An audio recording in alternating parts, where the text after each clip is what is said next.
하나님은 신비로운 분이시죠. 하나님을 다 알 수가 없습니다.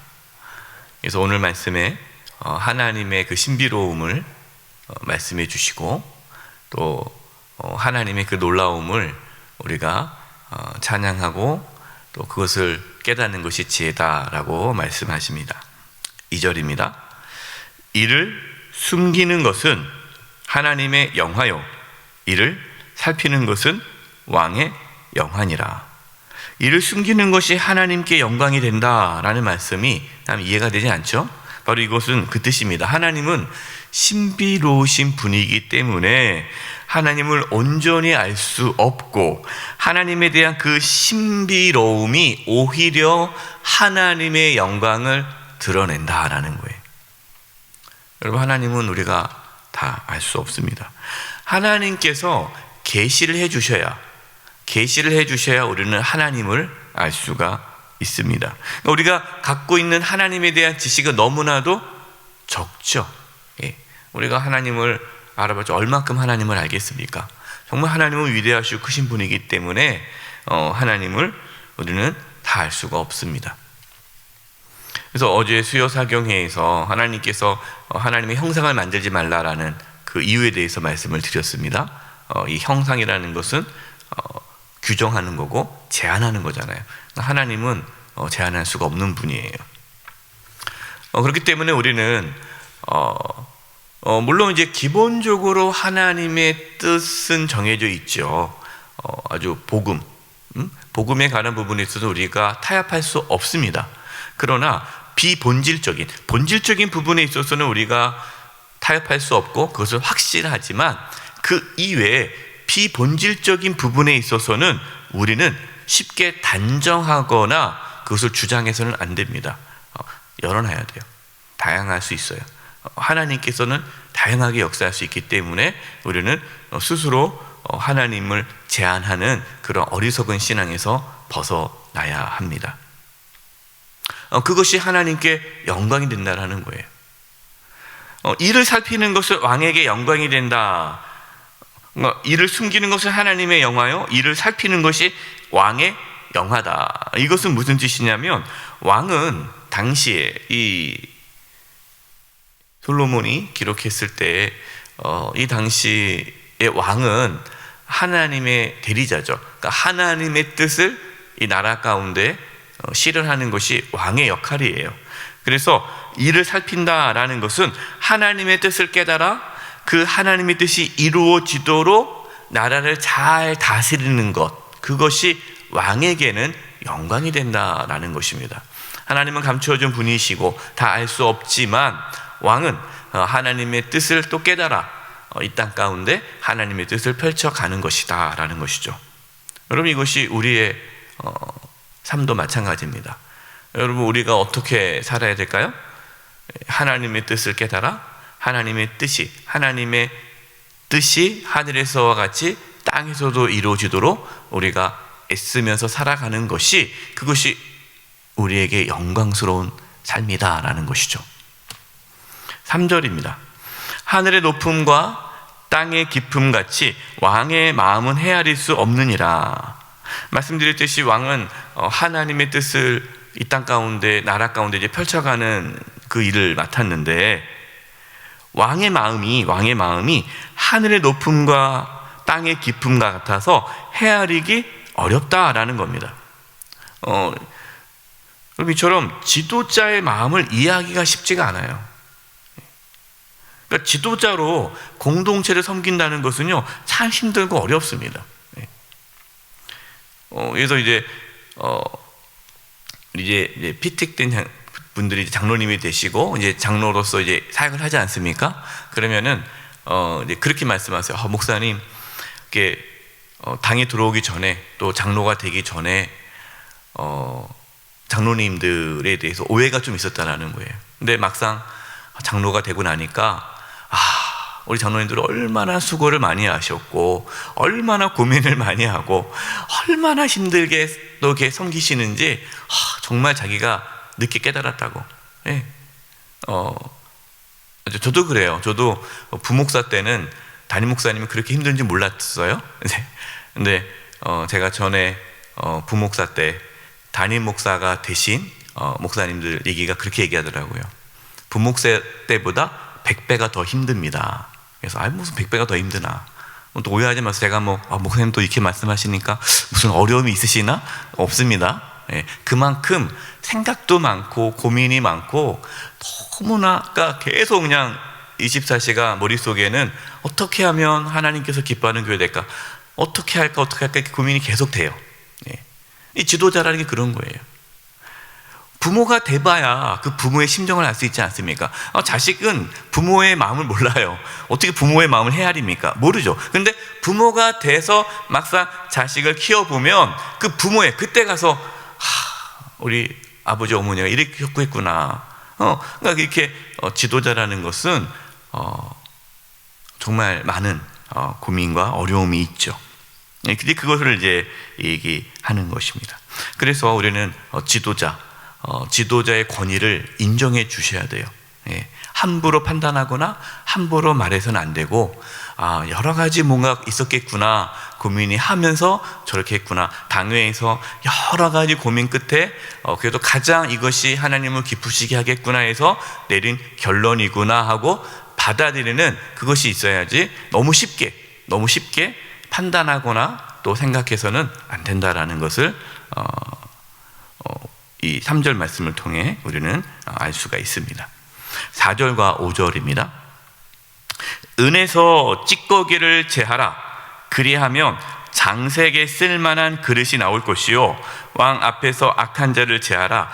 그리하면 그의 왕위가 의로 말미암아 견고히 서리라. 여러분, 은을 이제 은그릇을, 귀한 은그릇을 만들려면 재련, 그러니까 은에서 찌꺼기를 이제 뽑아내야 되잖아요. 은이 더러우면 안 되죠. 깨끗한 순은으로 그릇을 만들어야 그게 귀한 것처럼 왕 주변에도 깨끗한 신하들이 있어야 된다는 거예요. 깨끗한 신하들이 있어야 왕이 공의롭게 나라를 다스리고, 그래야 그 나라가 견고할 수 있다. 여러분, 대통령 한 사람으로 나라가 변하지 않습니다. 예, 대통령도 중요하지만 그 대통령 주변에 있는 보좌관들, 국회의원들, 이 정부 모든 고위 관직들, 그 분들이 깨끗해야 이 나라가 변화가 되는 것이지, 몇 사람 된다고 안 되죠. 우리의 삶도 마찬가지예요. 여러분, 우리의 삶의 찌꺼기를 제거하는 데 힘써야 돼요. 하나님은 깨끗한 자를 쓰시지 않습니까? 그래서 우리가 우리의 삶 속에 그러한 찌꺼기가 있으면은 그거를 다 제거해야 또 하나님께서 우리를 통해서 아름다운 하나님의 나라를 이루어 가는 것이에요.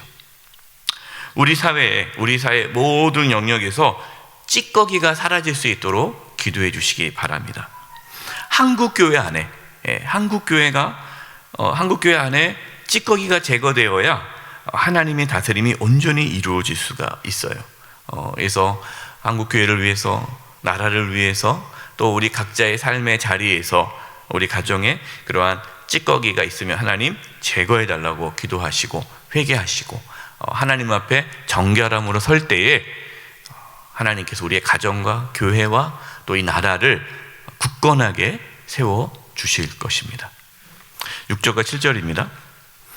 왕 앞에서 스스로 높은 채 하지 말며 대인들의 자리에 서지 말라. 이는 사람이 내게 이리로 올라오라고 말하는 것이 내 눈에 보이는 귀인 앞에서 저리로 가라고 말하는 것보다 나음이니라. 여러분, 6, 7절 말씀, 예수님께서 말씀하신 말씀 떠오르죠? 잔치집에 초대받았을 때 처음부터 높은 자리에 앉지 말아라. 다 높은 자리에 앉았는데 나보다 더 높은 사람이 오면은 그 자리에서 또 내려가야 되잖아요. 그 다음 자리에 다 두 번째 높은 자리에 앉았는데 또 나보다 또 높은 사람이 또 오면 또 내려가야 돼요. 그럼 계속 내려가다 보면 그것이 얼마나 민망하냐. 그러니까 처음부터 밑에 자리로 내려가라. 그러면 사람들이 다 왔을 때 이쪽으로 올라오시죠. 그것이 더 영광스러운 것이지. 그렇게 처음부터 높은 자리에 앉지 말아라. 이것은 예수님께서 겸손하라는 그러한 말씀이죠. 여러분, 우리 누구를 만나도 겸손해야 합니다. 겸손하고 늘 낮은 자리에 있어야 돼요. 하나님께서 우리를 존귀한 자로, 또 존귀한 자리로 인도해 주실 때까지 스스로 높은 자리에 서려고 하지 말아야 합니다. 또 하나님께서 우리를 존귀한 자리로 앉게 하실 때, 그때도 겸손하셔야 돼요. 그때 또 목에 힘주고 다니면 안 되고 겸손하게 행동하셔야 됩니다. 이 겸손이 지혜로운 자의 모습이다라는 것을 말씀하시는 거예요. 8절입니다. 8절 말씀을요, 제가 표준 세번역으로 읽어드리겠습니다. 표준 세번역. 너는 급하게 소송하지 말아라. 훗날에 너희 이웃이 너를 이겨 부끄럽게 만들 때 내가 어떻게 할지가 염려된다. 우리 갖고 있는 성경 개역 개정에는 너는 서둘러 나가서 다투지 말라라고 했는데, 여기서 서둘러 나가서 다투지 말라라는 이 표현은요, 이 원어에 의하면 법정 소송을 말하는 겁니다. 소송하지 말라는 거예요. 그러니까 성급하게 싸워가지고 법정까지 가지 않도록 조심하라. 이 말이 뭡니까? 자신의 감정에 지나치게 휩싸이지 말라는 거예요. 걸핏하면은 법정 갑시다 그런 사람 있잖아요. 그거는 지혜롭지 않은 거예요.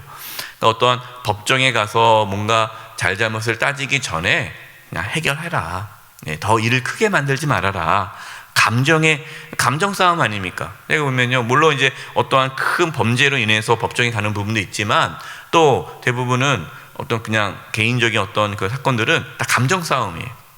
감정 싸움으로 기분 나빠서 끝까지 싸우다가 법정까지 가는 부분이 있는데, 많은 것을 잃게 되죠. 서로가 힘든 거예요. 이제 그러지 말아라. 9절과 10절 보면요, 너는 이웃과 다투거든 변론만 하고 남의 은밀한 일은 누설하지 말라. 듣는 자가 너를 꾸짖을 터요 또 내게 대한 악평이 내게서 떠나지 아니하가 두려우니라. 우리가 어떤 사람과 이제 다투게 되지 않습니까? 의견이 충돌하거나 또 마음이 상할 때가 있지 않습니까? 그럴 때 어떤 사람이 나에게 대해서 안 좋은 얘기를 했다, 또 나를 마음을 상하게 했다, 그러면 어떻게 하라고요? 다른 사람에게 가서 야, 누가 나한테 이런 얘기를 해서 어떻게 그럴 수가 있어? 그렇게 하지 말라는 거예요. 뭐 하라? 직접 당사자와 얘기하라는 거예요. 집사님, 권사님, 이렇게 나에 대해서 이렇게 얘기했는데 왜 무슨 뜻으로 그렇게 말씀하셨습니까? 그럼 오해다, 아니면 내가 기분 나빠서 그랬다. 그럼 그 자리에서 당사자와 싸우라는 거예요. 당사자와 충분하게 얘기를 해라. 거기서 뭔가 해결점을 찾아야지, 당사자이지 말하지 않고 다른 돌아가가지고 어떻게 그 집사가 나한테 그럴 수가 있어, 그랬다는데 하면서 막 얘기하는 거예요. 다른 사람에게 대해서 또 험담하고 비방하는 거, 이것은 옳지 않다. 또 그 다른 사람의 비밀, 그 비밀을 퍼뜨리는 것은 악한 것이다 라고 말씀하고 있어요. 여러분, 우리는요, 남의 이야기를 전해서는 안 돼요. 이런 거 있잖아요. 가가지고 집사님, 글쎄 어느 누가 집사님에 대해서 이렇게 했다? 그러면 그 집사님, 어떻게 나한테 그럴 수가 있냐고, 이걸 또 전해주는. 그러니까 뭔가 이렇게 이간질, 그러니까 성도 간에 이간질을 하고, 본인은 들은 이야기를 잘 전해주겠다 했는데 그것이 여러분 공동체를 파괴하는 경우가 많아요. 가정에서도 그러지 않습니까? 형제 간에도 그거는 안 되죠. 그래서 남의 이야기를 전하는 것, 남의 말을 하는 사람은 결코 다른 사람에게도 사랑받지 못합니다.